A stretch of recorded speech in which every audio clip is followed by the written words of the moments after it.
NOCO GENIUS10 versus NOCO GENIUS5. And the real question is whether paying more for the bigger one actually changes anything in your garage. Both handle 6 and 12 volt batteries. Both can revive a battery that's been sitting dead, so the difference comes down to amps and how long you're willing to wait. Spending more only makes sense if you're charging big truck or RV batteries, though going cheap can leave you plugged in overnight. By the end, you'll know which one fits you. Let's break it down.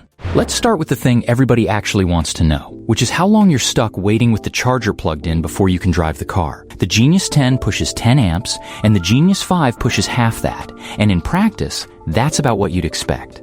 On a standard car battery, the 10 cuts the weight roughly in half. There's one owner who's used both models over the years and put it plainly. I already had the GENIUS5, and it was perfectly fine for car batteries, but I bought the GENIUS10 purely to cut the charging time, and it charges about twice as fast.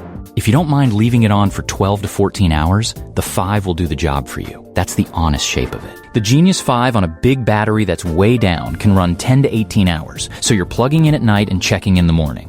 Whether that's a problem depends entirely on you. If the car sits in the garage anyway, waiting overnight costs you nothing. If you need it running this afternoon, the 5 is the one that loses. One thing worth knowing about the 10, some owners mention it gets noticeably warm while it's pushing full output, so give it some air rather than burying it under a pile of rags. That speed gap only matters if your battery is big enough to care, which is really the deciding question. The GENIUS5 is rated to charge up to 120 amp hours, while the GENIUS10 handles up to 230. So for a motorcycle, a mower, a jet ski, or a normal sedan that you're topping off, the 5 covers it without breaking a sweat. Truck batteries, RV house batteries, marine deep cycles, big AGM setups. That's where the 10 stops being a luxury. And if you're the person with a shed full of stuff that sits all winter, the 10 just gets you through the pile faster. One caveat on the 5. There's no low amp setting, so for a tiny power sport battery, 5 amps is more current than ideal, and a 1 amp charger is the better tool for that specific job. Size follows straight from that. The GENIUS10 weighs about 3 1/3 pounds, and the 5 is right around 1.5 pounds, and people are honest that the 10 is bulkier in person than the photos suggest. Nothing dramatic, but the 5 is the one you toss in a drawer and forget about, and it's easier to strap under a hood for a permanent install. On the recovery side, the two are basically the same tool. Both do force mode for batteries at 0 volts. Both have repair mode for sulfation. Both compensate for temperature. And both can stay connected indefinitely without cooking the battery. So nobody should pick between them on that. Where I would slow down is on the controls, because both share the same weak spot. It's one button and a row of icons, and the printed manual is too basic for how many modes these things have. Buyers on both models say the same thing, that they ended up online figuring out which setting was right for their AGM or lithium battery. It's a 5-minute problem, not a deal breaker, but if you want 0 learning curve, neither of these is that. So where does the money go? The GENIUS10 costs quite a bit more than the GENIUS5, and what you're paying for is narrow and specific.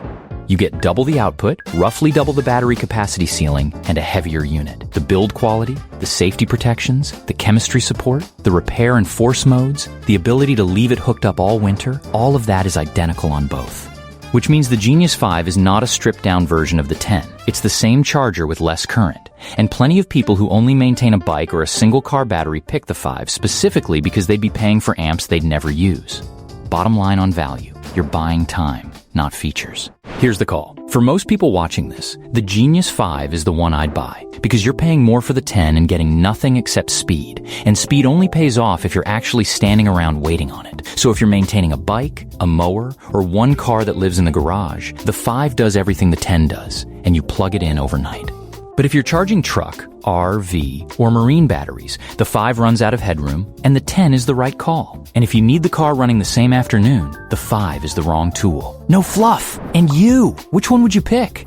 Let me know in the comments. Links below in the description.